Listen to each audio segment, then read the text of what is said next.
toutes et à tous, c'est Asher, j'espère que vous allez bien.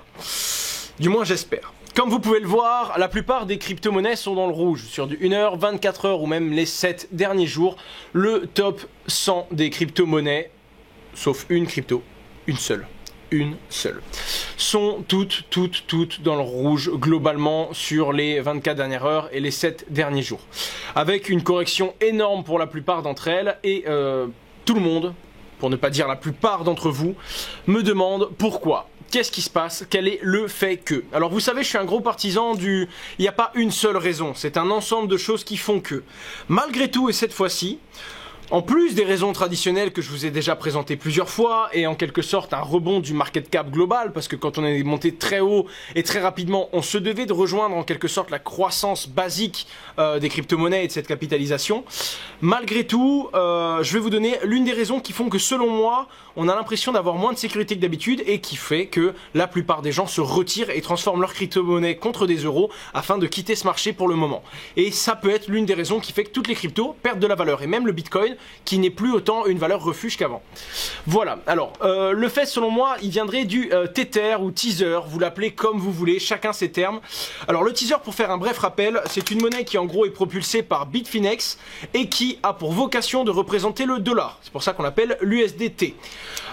Objectif, avoir toujours $1. Vous avez des crypto-monnaies, vous avez 1000 euros d'Ethereum, vous pensez que l'Ethereum va s'effondrer, vous achetez 1000 Tether et vous allez avoir 1000 euros de teaser. Ça va vous permettre en quelque sorte de conserver cette valeur et de savoir que même si elle perd 1 ou 2%, elle va garder sa valeur. Voilà l'objectif. Le problème, c'est que cette monnaie-là a tout simplement explosé de par la volonté des gens de sécuriser un petit peu leurs fonds en crypto, et on s'est retrouvé sur une très courte période, vous le voyez ici, à une augmentation constante du capital. Alors certains d'entre vous vont me dire oui, mais comment c'est possible s'il y a de plus en plus de demandes et qu'il n'y a personne qui le vend, que la monnaie reste toujours à $1? C'est très simple, dès qu'il y a de la demande, il recrée des Tether derrière, il en recrée encore et encore, ce qui fait qu'en quelque sorte, plus il y a de demandes, plus on crée une monnaie et donc elle garde la valeur $1. Après, ce qui a choqué les gens, c'est comme vous pouvez le voir sur le graphique que je vous montre à l'écran, on est arrivé très rapidement à 2,2 milliards de dollars, en quelque sorte, de Tether. Ce qui se passe, c'est que la plupart des gens se disent, est-ce que Bitfinex a vraiment cet argent? Vraisemblablement, non. Mais ça, on peut pas le savoir.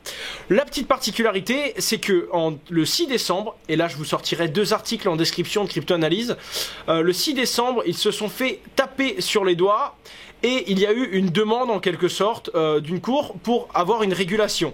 C'est pas encore fait, mais la régulation va arriver. C'est la Future Trading Commission qui a demandé le 6 décembre et qui a annoncé qu'il allait avoir une vérification sur en gros cette monnaie-là, mais également sur Bitfinex.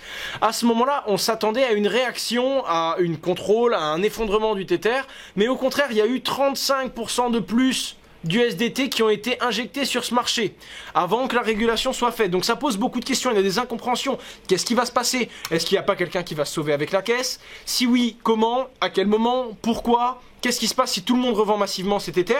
Et on est dans une question. Qu'est-ce qu'il y a derrière? Alors ça reste un gros établissement, Bitfinex est l'un des leaders malgré tout, mais ça fait peur, ça fait peur. Et ça fait tellement peur qu'on entend des rumeurs comme quoi d'autres plateformes très connues, dont je ne citerai pas les noms, auraient pour objectif d'accepter le dollar très bientôt. Comme s'ils avaient prévu que bientôt on allait avoir besoin de réinjecter des dollars rapidement. Donc c'est encore en confusion, mais du coup... Moi par exemple, je n'ai plus confiance au Tether, du coup la plupart des personnes qui investissent n'osent plus mettre leur argent dans le Tether quand ils veulent la sécuriser, et donc qu'est-ce qui se passe? Eh bien directement, ils passent par de l'euro ou du dollar traditionnel et ils enlèvent directement leur argent du marché des crypto-monnaies. Voilà pourquoi on a la capitalisation qui s'effondre, et vous l'avez toujours vu, quand la capitalisation s'effondre, ça touche le Bitcoin et le Bitcoin touche toutes les autres. D'autant plus que aujourd'hui, 60% des achats qui ont été faits en Ethereum, 60% des Ethereum achetés sont achetés en dollars. Et la moitié de cet achat en dollars, la moitié c'est du dollar traditionnel et l'autre moitié c'est du Tether, du dollar crypto-monnaie comme je viens de vous le montrer. Donc en gros, si le Tether ça se révèle être un rien, tout simplement, du vent, on va du jour au lendemain avoir 30% de la valeur de l'Ether qui va être tout simplement dilapidé. Alors bien sûr, ça se passera pas comme ça. Et les gens le savent très bien, tout le monde se prépare depuis un moment, et petit à petit, il y a des gens qui commencent à trouver des solutions, et c'est pour ça qu'ils sortent leur argent du jeu. Alors, c'est très particulier pour moi, et c'est pour ça que vous voyez très peu de youtubeurs qui se prononcent en vous disant les raisons des crashs d'aujourd'hui. Il y en a plein des raisons. Vous allez avoir un youtubeur qui va vous parler du marché coréen, un autre du marché chinois, un autre d'une crypto-monnaie. toutes ces raisons-là se mélangent. Il suffit de lire la presse pour comprendre que c'est tout simplement un élan de peur et de retour sur ses positions après plusieurs mois de hausse. Et ça fonctionnera toujours comme ça. Après la pluie, il y a le beau temps et ça se passera toujours comme ça. Même si le Bitcoin remonte à 2000 euros, redescend pardon à 2000 euros, ou même s'il remonte à 10 000, on verra les périodes de baisse, les périodes de haute. Et c'est pour ça qu'il faut toujours conserver ses positions raisonnablement, vendre par gestion de bankroll, donc par partie, pas tout vendre d'un coup et pas tout acheter d'un coup non plus, tout simplement. Voilà, globalement ce que j'avais à vous dire, vous l'avez bien vu au début de la vidéo, sur un ton humoristique bien sûr. Moi vous le savez, je conserve mes positions, ça fait très mal bien sûr, faut être franc là-dessus. Je ne trade pas au jour le jour, je suis quelqu'un qui conserve ses positions et donc qui a souffert comme la plupart de mes abonnés. Je comprends donc tous vos messages, vos 3 petits points à la fin des messages et votre position. Bien entendu, si vous voulez faire du trading, je vous invite à vous rapprocher plus de Cryptoanalyst qui va vous donner des informations heure après heure, minute après minute pour essayer de sauver vos positions et d'optimiser vos rendements. Moi cependant, c'est sur de la conservation. Je pourrais vous répondre, je pourrais vous rediriger vers les bonnes personnes, mais clairement ce que je fais moi, c'est investir dans des projets de confiance, investir dans la technologie et donc garder ma position sur 1 an ou plus.